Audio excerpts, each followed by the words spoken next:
3절까지 말씀입니다.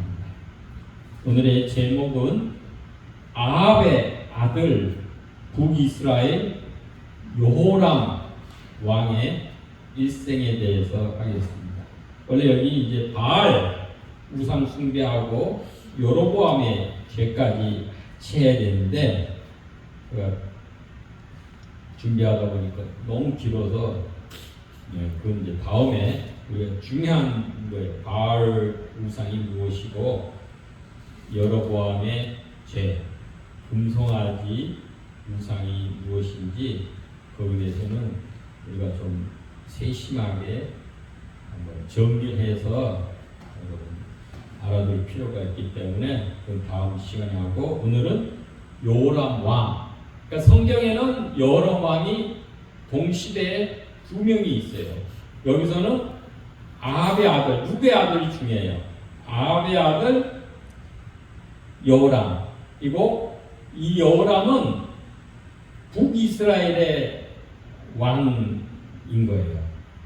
근데 남쪽에 여호사밧의 아들 여호람도 있어요. 똑같은 동시대에 남북이 그 왕의 이름이 똑같아요.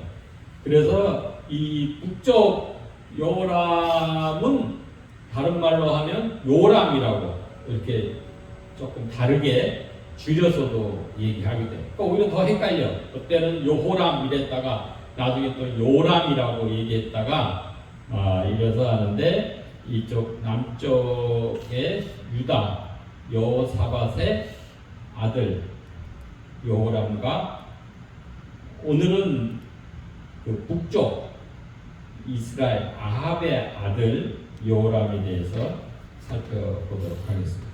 먼저 열왕기하 3장 1절로 3절까지 봉독하겠습니다. 유다의 여호사밧 왕 18째 해에 아합의 아들 여호람이 사마리아에서 북이스라엘을 12해 동안 다스리니라. 그가 여호와 보시기에 악을 행하였으나 그의 부모와 같이 하지는 아니하였으니, 이는 그가 그의 아버지가 만든 바알의 주상을 없이 하였습니다. 그러나 그가 느밧의 아들 여로보암이 이스라엘에게 범하게 한 그 죄를 따라 행하고 떠나지 아니하였더라 그랬습니다. 이때 유다 원래 이 이스라엘 역사를 한번 살펴보면요, 통일 왕국의 이스라엘이 있어요. 그 초대는 우리 사울이 한 40년, 뭐 조금 다른 견해도 있지만 대략 보면 40년 동안 초대 통일 왕국의 이스라엘의 왕으로 있었어요. 그 다음에가 다윗이 40년 동안 다스렸고, 그 다음에 다윗의 아들 솔로몬이 40년을 통일 왕국. 이 얘기는 남북이 아직 나눠지지 않고 한 나라로 있을 때라는 얘기예요. 그래서 토탈하면 세 왕이 40년씩이면 120년 정도의 기간에는 통일 왕국으로 있다가, 그 전에는 사사기도 있었죠. 그죠? 사사들, 재판관들, 판관들이 그때 다스리던 때를 있었고, 그 다음에 이제 왕을 요청해서 사무엘한테 요청을 해서, 그래서 사무엘이 그 사울을 기름 부어서 초대 왕으로 세워졌고, 그러다가 솔로몬 이후에 나라가 둘로 나눠졌어요. 그래서 남쪽에는 두 지파, 유다 지파하고 베냐민 지파 두 지파로 해가지고 르호보암, 솔로몬의 아들 르호보암이 쭉 다스려서 남쪽 유다 왕조가 이어지는 거예요. 그 다음에 북이스라엘은 10개 지파가, 그러니까 유다와 베냐민 지파를 제외한 10개 지파 연맹이죠. 모아져서 그 초대 왕이 여로보암을 1세라 그래요. 여로보암이 나중에도 예후 왕조에서도 여로보암이 나와요. 41년간 다스린. 그때 똑같이 이름이 같기 때문에 이때는 초대 이 분단 북쪽 이스라엘 왕은 여로보암 1세라고 그러고 나중에 예후 왕조 때 여로보암은 여로보암 2세. 그래서 우리가 편의상 그렇게 구분해서 부릅니다. 이제 그렇게 됐는데 북이스라엘, 오늘은 이제 북이스라엘이니까 여로보암이 이 왕이 돼가지고 22년 동안 통치를 해요. 그 다음에 그의 아들 나답이 2년 동안 다스려요. 그래서 그 다음에는 바하사가 반역을 해가지고 북이스라엘은 이 정권이 바뀌는 이 반역이 여러 차례 일어납니다. 그래서 왕조 정권이 바뀌면은 반란으로 인해서 정권이 바뀌면 새로운 왕조가 이제 만들어지는 거예요. 그래서 이 여로보암의 왕조가 결국은 22년, 2년, 24년만 하고 마감을 하고 그 다음에는 바하사의 왕조가 바하사가 3대 왕이 됐죠. 북이스라엘에 그때 그래서 24년간 다스리고 그 아들 엘라가 2년간 다스려요. 그래서 바하사 왕조는 26년간 유지되오다가 그 다음에 시므리가 군대장관 시므리가 반역을 또 해가지고 아주 그 바하사 집안을 완전히 자멸시키고 그 다음에 본인이 7일간만 다스려요. 7일 천하야. 반역을 했는데 그때 다른 군대장관 오므리가 그것을 디르사 이 수도를 감싸고 포위 공격을 하니까 도저히 자기가 이길 승산이 없으니까 그냥 왕궁은 불을 지르고 사살 죽어버려요. 그래서 7일 만에 이 시므리 왕조는 끝이 나고 그 다음에 이제 시므리하고 같은 디브니가 공동으로 왕이 되어서 한동안 다스리다가 시므리가 디브니를 죽이고 오므리가 디브니를 제거하고 그 다음에 이스라엘의 6대 왕이 돼서 12년간 다스려요. 이때부터 그 유명한 오므리 왕조가 시작되는 거예요. 그 다음에 오므리의 아들이 아합이에요. 그래서 쭉 살펴봤죠. 22년간 다스리다가 그 다음에 아합이 그 길랄 라못 전쟁에 나가서 전사를 하고 그의 큰아들 장남인 아하시아가 2년간 다스렸죠. 그러다가 이제 그 난간에서 떨어져서 죽고 그 다음에 그 아들이 없이 죽으니까 그 다음에 자기 그 동생이 그 여호람이 오늘 이 왕이 되는 거예요. 여호람이 이제 왕이 돼서 12년간 다스리게 돼서 오므리 왕조가 그러면 이제 48년간 유지가 됩니다. 그래서 남북이 처음으로 나눠졌을 때는 남쪽 유다를 보면 르호보암에서 아사왕까지가 그때는 한 60여 년간 굉장히 다투고 충돌하고 전쟁하는 그런 시기였어요.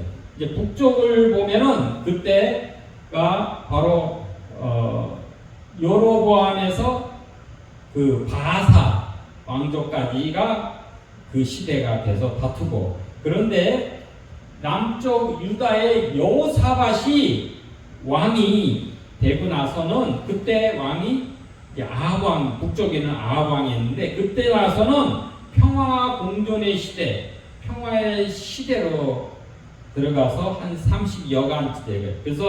그래서 그때 이 아합의 딸 아달랴하고 이 여호사밧의 아들 똑같은 이름이요. 여호람하고 같이 결혼해서 사돈지간이 되어서 이제 평화하게 지내고. 근데 힘은 북쪽 아하우 왕조가 훨씬 막강했어요. 그래서 이 여호사밧도 대단한 왕이지만은 그러나 거의 이 북쪽 이스라엘 속국처럼, 그러니까 이 아합이 전쟁에 같이 나가자 그러면 나가고, 그 아합 아들이 또 같이 경제 협력을 하자 그럼 또 하고, 또 근데 다음에 보면 모압, 이 요람이 또 모압을 치기 위해서 같이 연합군으로 해서 전쟁에 나가자 그러면 하고. 그러니까 여호사밧은 계속 그들의 요구를 들어주게 돼서 어쨌든 평화 공존의 시대로 한 30여 년간 지내오다가, 그 다음에 요람 다음에 그 군대 장관이 예후가 반역을 해서 요람을 죽여요. 죽이고 나서는 그 다음에 거기에 와 있던 이 남쪽 여호람의 아들 아하시아가 왔는데, 그때 병문안을 왔는데 그때 옆에 있다가 같이 무기토에서 예후의 장군에 의해서 죽게 돼요. 그러고 나서 이 예후 장군이 아합 집안을 심판하는 그런 역할을 해서 모든 아합에 속한 사람들을 다 죽이는 거예요. 이세벨도 그때 죽게 되고, 그 아합의 자손 70명도 열왕기하 10장에 보면 죽게 되고. 이제 그러니까는 어떻게 있어요? 남쪽에는 그 아합의 딸이 시집 와서 있던 거예요. 그래서 나중에는 아합의 딸이 여왕이 돼요. 그러니까는 서로 예후하고 북이스라엘하고 그때는 남유다하고는 아주 견원지간, 원수지간이 됐죠. 아달랴 때문에. 아달랴 입장에서는 자기의 여호람,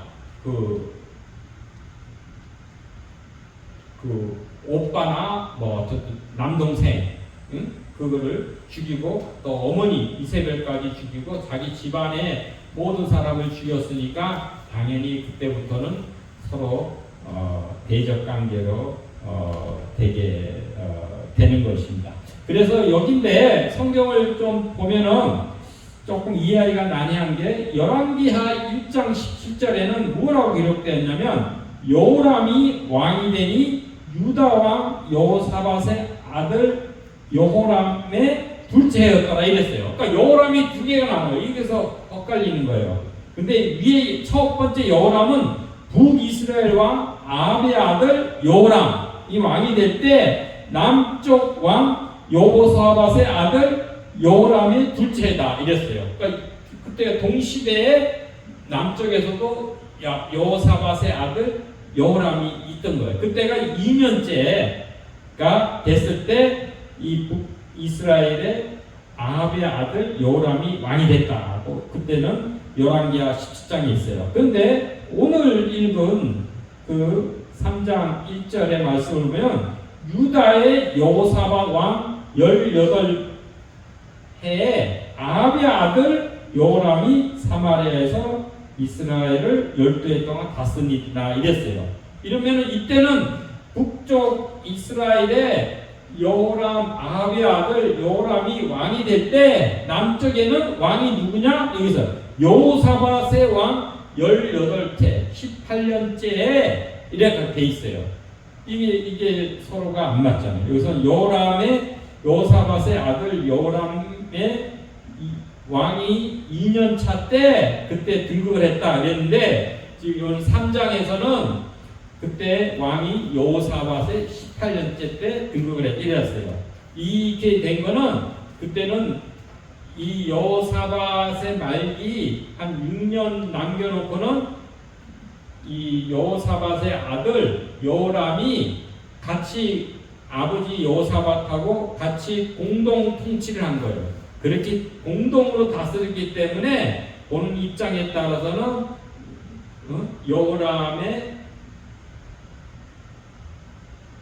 둘째 해가 될 수도 있고 또한 여호사밧의 왕으로 계산을 하면 18째가 될 수 있는 거예요. 그건 이제 공동기간이 한 대충 한 5년 정도가 겹치기 때문에 그래서 이제 다르다 그렇게 이해하시면 되겠습니다.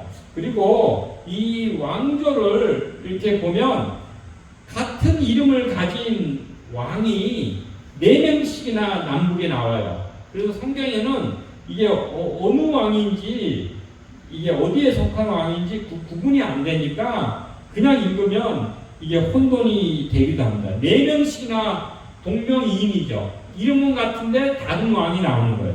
무슨 얘기냐면 북쪽 이스라엘의 제8대의 아하시야, 아까 아합의 장남이죠. 바로 여호람의 그 형이 되는 거예요. 형이 아하시야가 있어서 2년을 다스렸는데 그때 다스렸고 그 다음에 9대 그 동생 오늘 읽은 여호람 왕 이 아합의 아들이죠. 이런 12년 동안 다스렸어요. 여기 여호람이 있고 그 다음에 이 정권이 바뀌어가지고 예후 왕조 때 예후의 아들 요아스가 17년을 다스릴 때 예후 왕조의 요아스가 있고 그 다음에 그 요아스의 아들 요아스가 그 다음에 16년 동안 다스렸는데 그 이름이 있어요. 그런데 남쪽에도 똑같은 이름으로 된 왕이 돼요. 시기가 다른 여호람은 같고 나머지는 시기는 달라요.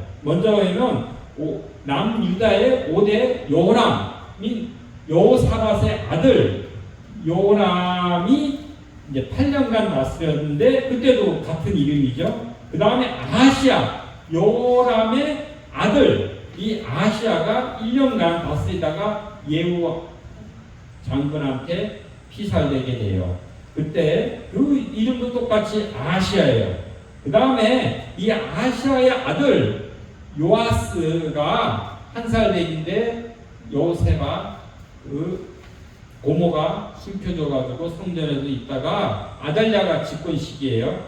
있다가 다시 7살 때 이제 등극을 즉위를 하게 되는데 그 이름이 요아스가 또 같은 이름이 나오죠. 그 다음에 이제 한참 지나가지고 거의 남유다의 말기 시대에 요시아의 아들 요아스가 또 이름이 나오는 거예요. 그러니까 그거는 이렇게 시대별로 나오면 이게 이 왕이 북이스라엘의 왕인지 남유다의 왕인지 그거를 잘 구분해서 이렇게 성경을 읽으시면 도움이 됩니다. 그렇지 않으면 같은 이름이 막 섞여서 나오니까 그게 조금 혼란스럽기도 합니다. 아무튼 그래서 저는 이제 북이스라엘이라면 그냥 이스라엘이라 그러면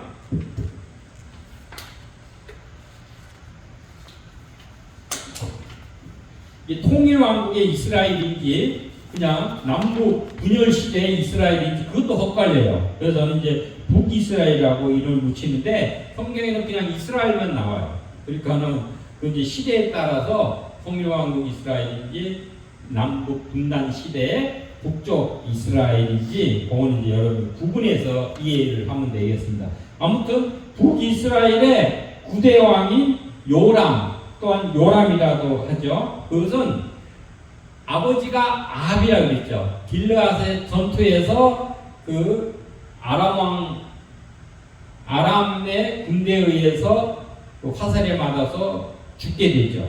그 다음에 그의 그 장남이 여호람의 형이죠. 그 아하시야가 또한 다락 난간에서 떨어져 가지고 했는데 그 병이 걸렸을 때 그것을 엘리야 하나님의 사람 엘리야한테 묻지 않고 그 신탁을 어디에 있냐면 에그론에 있는 바알 세북 파리의 왕에게 파리가 질병을 가져다 주기도 하지만 또 왕이니까 그 질병을 막아준다 이렇게 생각을 해가지고 그 길로 사신을 보내다가 도중에 엘리야를 만나서 돌아와서 엘리야가 너는 이스라엘에 하나님이 없어서 그 에그론 팔레스틴에 그 바알 세북 파리의 왕한테 우상이죠.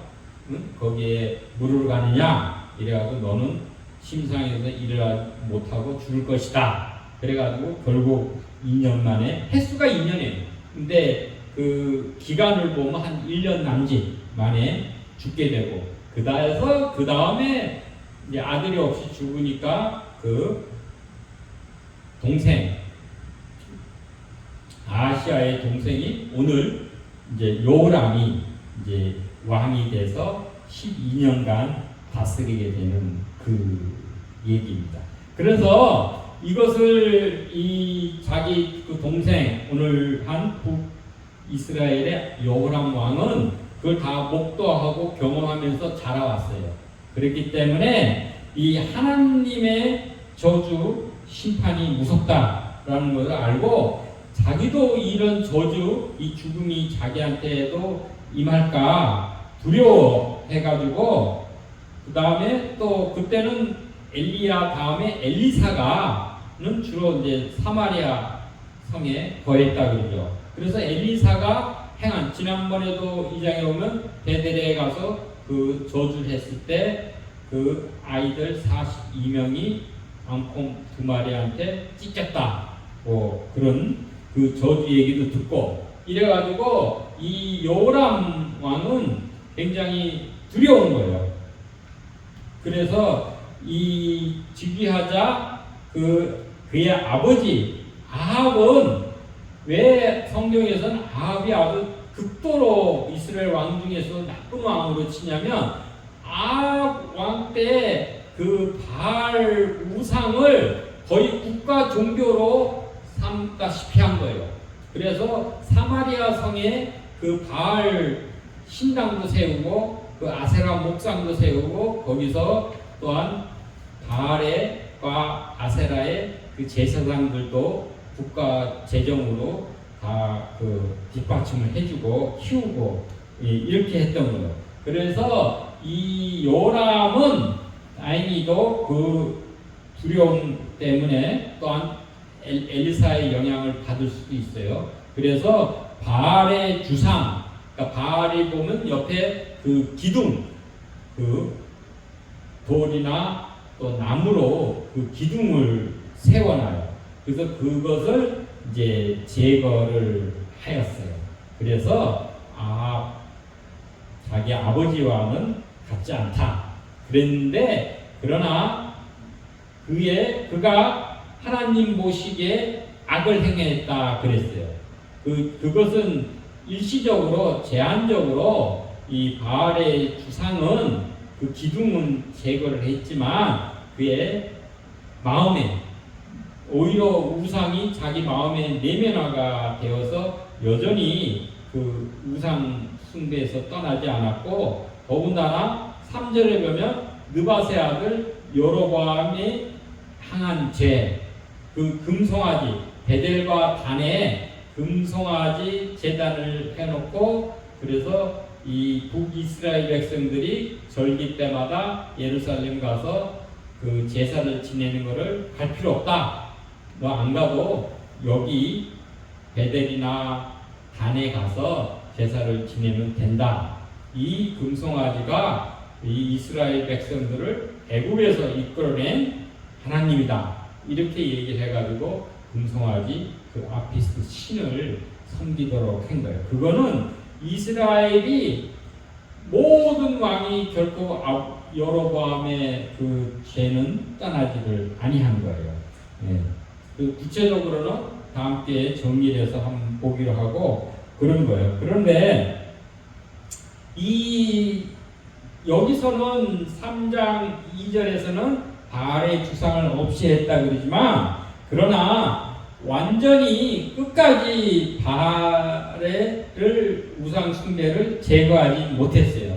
왜냐하면 우리가 열왕기하 10장에 보면 예후가 반역을 해서 이 요람을 죽이고 나서는 9장에 죽이죠. 그러고 나 10장에서는 어떤 일을 했냐면 그 예후가 바알의 선지자들과 섬기는 자와 제사장들을 모두 죽이고 바알의 신당에서 목상들을 가져다가 불사르고 헐며 바알 신당을 헐어서 변소를 만들었다. 화장실을 만들었다. 라고 열왕기하 10장에 돼 있어요. 그 얘기는 뭐냐? 이때 여호람 왕 시대잖아요. 이때 그 여전히 바알의 신당이 있었고 거기에 목상들이 있었고 그것을 섬기는 바알의 선지자들 또한 제사장들이 존재해가지고 이러한 것을 완전히 제거하는 것은 예후가 반역을 해서 예후가 아합 가문 오므리 왕조를 심판할 때 그때 제거하게 된다는 거예요. 그래서 여기 2절에서는 3장 2절에서는 주상을 없앴다 그러지만 그러나 그거는 제대로 완전히 없애지는 않은 것이죠. 그래서 이 여호람은 이 회색 분자 같은 사람 아합하고도 비슷한 점이 많아요. 그래서 아합이 또한 엘리야가 너가 이제 곧 이제 하나님의 심판을 받아서 죽게 된다 그렇게 했을 때 자기가 회개했잖아요. 베옷을 입고 금식을 해서 침상에 누워서 기운이 빠졌다 이렇게 했는데 그와 마찬가지로 이 겉으로만 일시적으로 또한 일부만 바알 주상을 제거한 것이 된 거예요. 오히려 그의 속마음은 그거는 하나님을 믿고 경외하고 인정해서가 그런 것이 아니라 그 하나님의 저주와 심판이 단순히 두려웠을 뿐이에요. 그래서 그러나 그의 내면 속으로는 여전히 바알 우상 자기의 탐욕을 섬기고 요압 보시기에 악을 행했고 여로보암의 죄를 떠나지 아니하였다라고 기록을 하고 있는 것입니다. 그러니까 바알 우상의 이 내면화는 오히려 더 심각한 것이에요. 겉으로만 일시적으로 변화에 신용을 하는 것은 어정쩡하나 절반의 회개죠. 변하고 이것은 바로 회색 신앙화, 뜨뜻미지근한 그런 신앙이 오히려 두려움이 무뎌지는 순간에 변절하게 되고 그 본심, 그 내면을 드러내게 되고 반역을 하게 되는 것입니다. 그래서 이 북이스라엘 여호람 왕은 마치 요한계시록의 3장에 나오는 라오디아의 교회와 같다고 봅니다. 그래서 요한계시록 2장 15절에서 17절 한번 보시면은 3장, 예, 맞아요. 2장이 아니라 3장이에요. 3장에 보면은 내가 내 행위를 아노니 내가 차지도 아니하고 뜨겁지도 아니하도다. 내가 이같이 미지근하니 그런 거예요. 이게 lukewarm이에요. 이게 클리아로스 헬라어로는 미지근하다는 것이에요. 뜨겁지도 않고 차지도 않고 그것을 내가 내 입에서 너를 토하여 버리리라. 내가 말하기를 나는 부자라 부유하여 부족한 것이 없다 하나 내 견고한 것과 가련한 것과 가난한 것과 눈먼 것과 벌거벗은 것을 알지 못하는도다 라고 한 거예요. 이게는 두 가지 문제가 있죠. 라오디아의 교회는 미지근한 거예요. 이게 믿는 듯 같기도 하고 안 믿는 듯 같기도 하고 회색 분자, 회색 신앙을 가진 거예요. 이건 뭐 어떻게 된다고요? 이미 토해버린다 그러는 거예요. 결국 못 쓰게 돼버린 거죠. 여러분 어떤 이 물병에 까만 잉크가 하나 들어가면 다 검게 변해서 그것을 쓸모가 없게 돼버린 것이요. 그리고 이것을 자기의 실체를 모르는 거예요. 나는 부족함이 없고 부유한 자라 그러지만 실상은 가난한 자다. 눈먼 것을 알지 못한다. 그러니까 겉과 속이 다르고 아는 것과 실체가 다른 것입니다. 그래서 이런 라오디아의 교회의 신앙, 이 여호람의 신앙을 가진 자는 세속적인 관습사에 의해서 미지근하게 변절해버린 그 신앙은 오히려 완전한 멀어진 이탈보다 더 나쁘고 극복하기가 어려운 것입니다. 우리가 흔히 여러분 잘 아시는 예화가 있죠. 우리 개구리를 이 냄비에다가 넣어놓고 밑에서 아궁이에 불을 서서히 데피면 물이 서서히 더워지니까 개구리는 따뜻하고 좋다 그러면서 여기 냄비에서 뛰쳐나갈 생각을 못해서 거기서 결국은 점점 더워져 가지고 삶아서 죽게 되는 것입니다. 이 라오디아의 교회도 그와 같다라는 것이에요. 그래서 우리가 이런 미지근한 회색 신앙에서 우리가 경계를 하고 벗어나서 확실한 믿음의 반석 위에 말씀과 기도로 우리 성화, 거룩함을 이루어 가야 될 줄로 압니다.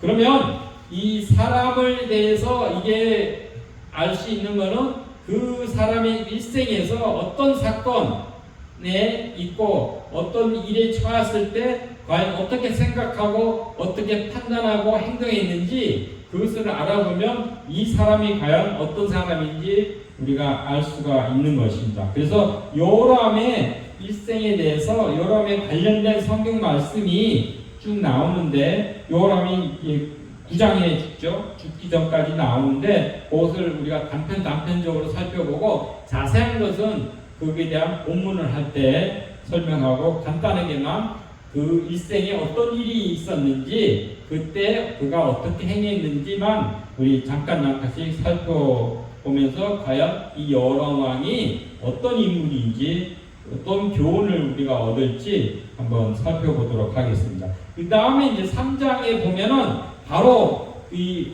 모압이 그 원래 북이스라엘의 조공을 바치는 속국이었어요. 근데 아합 왕이 죽자 이제 조공을 안 바치고 반역을 한 거예요. 그런데 그 다음에 아시아가 거의 한 1년간 정도만 2년이라 횟수로 2년이라고 그러지만 실제 기간은 1년간 정도에서 또 병이 들어가지고 제대로 이 모압을 응징을 못했어요. 그러다 이제 요람이 왕이 돼서는 이 모압을 우리 이 반역한 모압을 응징하기 위해서 이제 새 나라가 연합군을 만들게 됩니다. 그래서 이 남유다의 여호사밧, 그 다음에 남유다가 속국으로 있던 우리 에돔도 같이 새 나라가 연합을 해가지고 이것을 치게 돼요.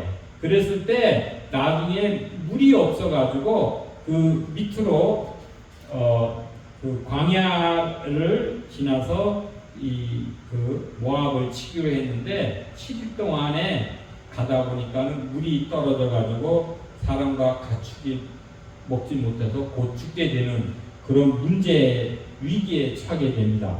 그럴 때 이 요람은 하나님을 원망하는 거예요. 근데 실질적으로 원래 제대로 된 왕은 이 전쟁에 나가기 전에 하나님께 묻고 그 다음에 그것을 그 하나님의 신탁에 의해서 예언에 따라서 그 다음에 어떤 전략도 짜고 그렇게 나갈지 안 나갈지 여부를 결정을 해야 되는데 그 전에 하나님께 물었다는 기록이 없어요. 그러고 나서 또한 설상 가다가 이런 위기에 닥쳤을 때도 요람의 한 가지 특징은 절대 하나님을 인정하거나 하나님을 찾거나 하나님께 기도하지가 않아요. 그러나 그때 다행히도 그날 선한 왕 그래도 여호사밧이 있었기 때문에 여호사밧이 늦었지만 그때라도 위기에 처했을 때 하나님의 사람 선지자가 없느냐 찾은 거예요. 그때 마침 엘리사가 그때 그 전장터에 있었기 때문에 엘리사한테 도움을 청해서 그 위기에서 벗어나게 됩니다. 이처럼 자기가 일은 저질러 놓고 전쟁에 출정한 것도 누가 하라는 것이 아니라 이 여호람 왕이 주도적으로 이 전쟁에서 나가고 그런데 결국 문제가 생기고 어려움이 닥치면 그때서야 하나님을 원망하고 하나님께 핑계를 대게 되는 것입니다. 그 다음에 두 번째 열왕기하 5장에 보면 그때 아람 왕 베나닷 2세가 여러분 잘 아는 나아만 장군 이야기예요. 이 요람 왕 이스라엘 왕한테 편지를 써가지고 내 신하 나아만을 고쳐달라고 했는데 그때 그 편지를 받아보고 요람 왕은 하나님과 하나님의 사람 엘리사는 생각하지 않고 자기 생각과 자기 인본주의에 매몰되어서 결국 자기 세계에 갇혀서 자기한테 시비한다고 근거 없는 오해를 하고 오히려 문제를 키우게 됩니다. 이게 거기는 하나님의 사람한테 우리 나만 장군 자기 신하를 보내니까 이 병을 고쳐달라고 했는데 그걸 믿지 않는 거예요. 그러니까 하나님을 안 믿으니까 하나님 사람의 그 치유의 역사도 안 믿고 엘리사도 믿지 않고 그렇게 해가지고 오히려 더 시비한다고 전쟁을 하려는 핑계거리를 해서 나한테 내가 무슨 하나님이냐 병을 고칠 수 있느냐 이렇게 생각해서 그렇게 의심과 문제를 오히려 키우게 됩니다. 그 다음에 우리 6장에 보면 아람 군대들이 그 엘리사가 계속 그 아람에 대한 그 군사 전략 정보를 다 그거를 예언으로 감지해가지고 알려줘서 그걸 번번이 이 아람이 그 실패를 하게 돼요. 그렇게 났을 때 왜 이렇게 된 스파이가 있느냐, 우리 중에 스파이가 없느냐 이렇게 했을 때 스파이가 있는 것이 아니라 하나님의 선지자 엘리사가 그 왕이 침실에서 하는 이야기까지 다 영적으로 듣고 그것을 이스라엘한테 군대한테 알려줘가지고 이 번번이 우리가 실패하게 됩니다. 이렇게 했을 때 이 엘리사가 어디 있느냐, 그러니까 도단에 있다 했을 때 그 군대를 파견해서 그럼 엘리사를 잡아라 이런 거예요. 그랬는데 그 어느 날 아침에 엘리사의 사환이 일어나 보니까 그 도단 마을을 완전히 아람 군대가 포위를 뺑한 거예요. 그랬을 때 두려웠을 때, 걱정하지 말라. 우리의 군사가 저들의 군사보다 많다. 그래서 눈을 열어봐라. 그랬지만 하나님 그 사원의 눈을 열어보니까 하나님의 군사가 훨씬 많이 지키고 있는 거예요. 그러고 나서는 그 엘리사가 기도를 해서 그 아람 군대가 눈이 멀게 해가지고 그 엘리사의 말을 따라서 사마리아에 들어가서 눈이 뜨게 된 거예요. 그래서 사마리아 성 안에 들어와서 눈이 뜨게 되니까 완전히 포위가 돼서 결국 포로가 된 것이죠. 그때 이 요람은 뭐라 그랬느냐, 이 포로된 사람을 치자 이렇게 얘기해요. 아버지여 치리까 이렇게 얘기를 한 거예요. 그러나 이 엘리사는 어찌 이 포로된 자를 치느냐, 이 꼼짝할 수 없는 사람인데, 그래서 오히려 떡과 물을 주고 환대해가지고 보내라 왜 한 거예요. 이거는 하나님의 그 자비하심을 나타낸 거예요. 이게 서로 간에 전쟁 중에서 그럼 몰라도 여기는 이미 그 하나님이 그 사람들을 눈을 멀게 해서 사마리아 성 안에 들어와서 완전 포로돼서 꼼짝하지 못할 그렇게 된 지경인데, 그 포로를 갖고 얼씨구나 좋다고 해서 잡아 죽이면 어떻게 되겠어요? 동국에 있는 베나닷 그 왕이 더 화가 나고 어찌 이럴 수가 있느냐 이래가지고 더 큰 군대를 끌고 와서 오히려 쑥대밭이 될 수 있는 거예요. 그래서 그런데 엘리사의 얘기대로 자비하신 하나님, 능력의 하나님이시지만은 이 포로된 자, 약자에게는 자비를 베풀어서 그들을 잘 대우해서 돌려버리니까 한동안은 전쟁이 없었더라. 이제 그런 거예요. 역시 하느님의 사람은 평화케 화평케 하는 자가 하나님의 사람이다. 이처럼 이 요람 왕은 자기 눈앞의 일만 생각하지 어떤 장기적인 전략 그런 마인드나 그 실체를 제대로 보는 그 안목이 없었던 것이에요. 그래서 약자에게는 오히려 강하게 자비심이 없이 공격을 하고 강자에게는 약한 이러한 모습을 우리가 보여주고 있는 거죠. 여기서 한 가지 우리가 알 수 있는 것은 엘리야는 주로 여호와의 불로 해가지고 심판하는 그런 역할을 많이 했어요. 그러나 엘리사는 불로 심판하는 역할보다는 떡과 물로 생명을 살리는 그 예수님 같은 역할을 더 많이 하게 됩니다. 그 다음에 네 번째는 우리 그 다음에 6장 31절에 보면 아람 왕 베나닷이 그 다음에 이제 사마리아를 공격해가지고 완전히 포위해가지고 싸서 그래서 사마리아에 그 곡식이 떨어지고 그 고통을 당할 때 이에 대한 문제 화풀이를 누가 하게 하느냐? 이 요람 왕은 하나님의 사람 엘리사에게 그것을 물어가지고 엘리사를 죽이고자 합니다. 이 엘리사를 죽이려고 그러는 거 왜? 엘리사 때문에 이렇게 지금 포위당해서 어려움이 당한 게 아닌데 그 화풀이의 대상을 엘리사를 해서 군대를 보내서 엘리사를 잡아서 죽이려고 하는 것이요. 이것은 바로 문제의 본질과 실체를 제대로 파악하지 못하면 정당한 그런 해결책도 찾지 못하고 오히려 그 자승자박하는 어리석음과 그 악함을 자행하게 되는 것입니다.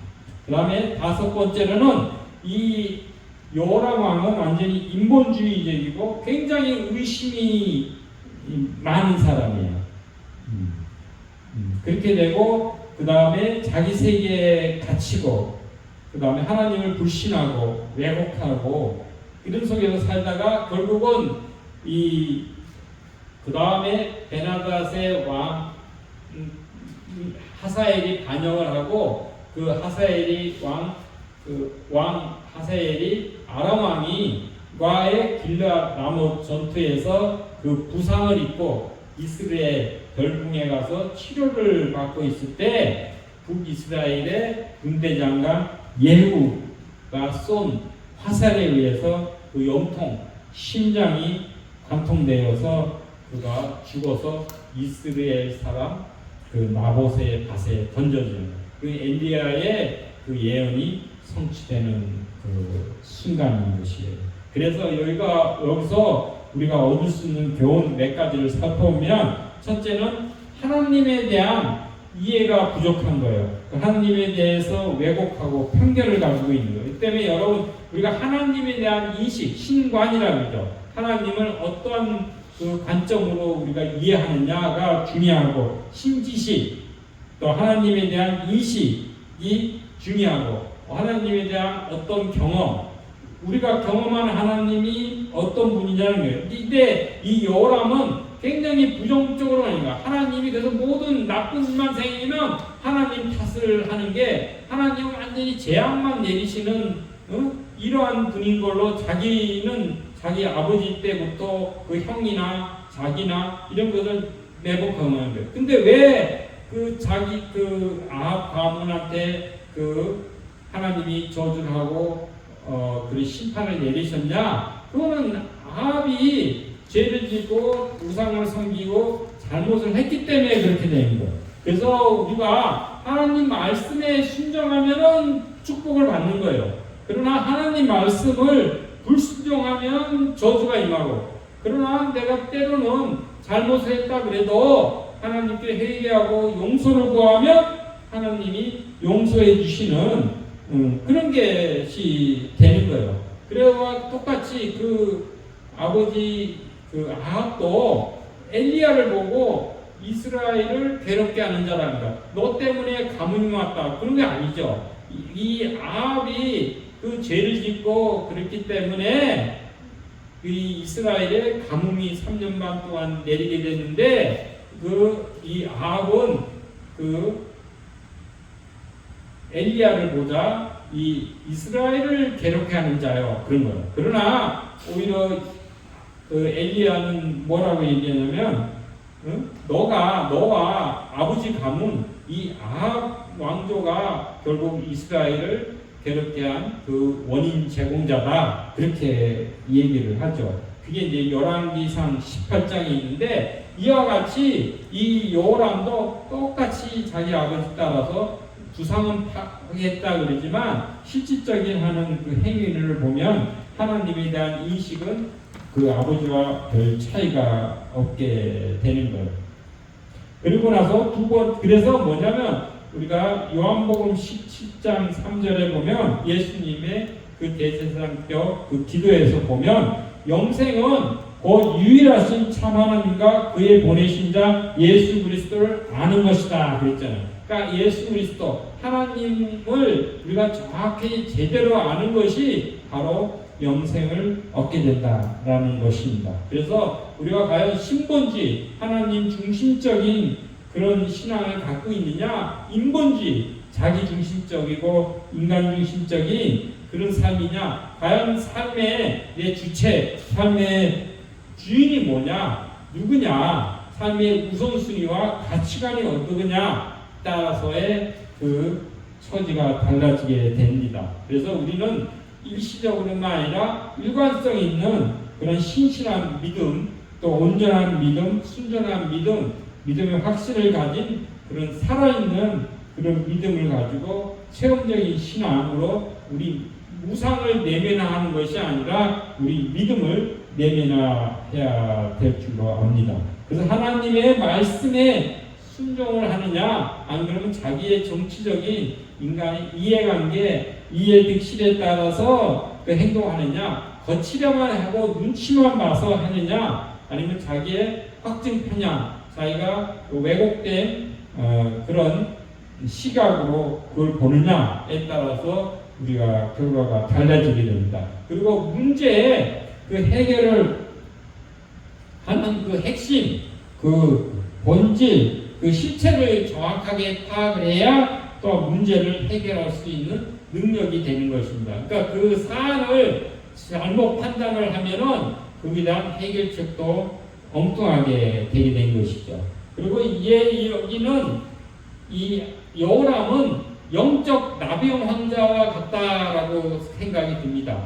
무슨 얘기냐면 열왕기하 10장에 보면 아까 그 사마리아 성을 아람 군대가 포위했을 때 그때 이제 먹을 것이 없어 물가도 오르고 굉장한 성 안의 사람들이 어려움을 당했죠. 그때 나병 환자 성문 어귀에 있는 나병 환자 4명이 우리가 어차피 궁으로 성에 가도 먹을 거 없으니까 죽을 거고 여기서 죽을 거고 그러니까 오히려 조건한테 가자. 그래서 아람 군대 진영에 갔을 때 그때 하나님이 역사해가지고 그 아람 군대를 다 도주하도록 만들었어요.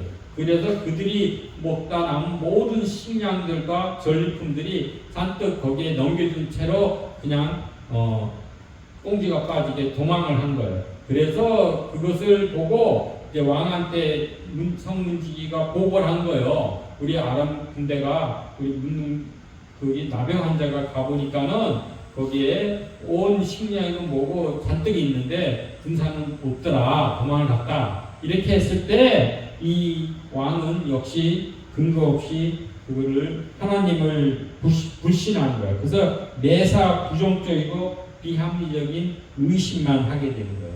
그런데 거기에 있는 합리적인 그 신하는 정탐꾼을 보내가지고 확인한 다음에 우리가 가서 그걸 취하자. 이래서 정탐꾼을 가서 확인해 보니까 그 나병 환자의 말이 사실이어서 그래서 백성들이 가서 그 식량을 갖고 와서 목숨을 구한 거. 이런 거예요. 예, 그런 일도 있고. 그리고 제일 중요한 거는 여기 여호람은 일생 동안 하나님께 한 번이라도 기도하고 묻는다는 말이 없어요. 그러니까 하나님께 전혀 묻지 않는 거예요. 늘 하나님께 묻고 결정적인 순간을 행한 사람은 다윗 왕인 거예요. 그래서 다윗 왕이 하나님 마음에 합한 왕이 됐는데 이 여호람 왕은 완전히 반대가 돼서 하나님 묻지 않고 기도하지 않은 거예요. 그것은 왜 그러냐? 하나님을 존재와 그 능력을 인정하지 않는 거예요. 그러니까 하나님 자기 내면이나 가치관에는 하나님이라는 존재가 없는 거예요. 하나님을 인정하지도 않고, 그러니까 하나님께 기도할 필요조차도 못 느끼는 거예요. 그러나 문제만 생기면 하나님께 원망하고 그때는 뭔가를 요청을 하지만 그렇지 않을 때는 하나님을 전혀 찾지 않는 것이 되는 것이에요.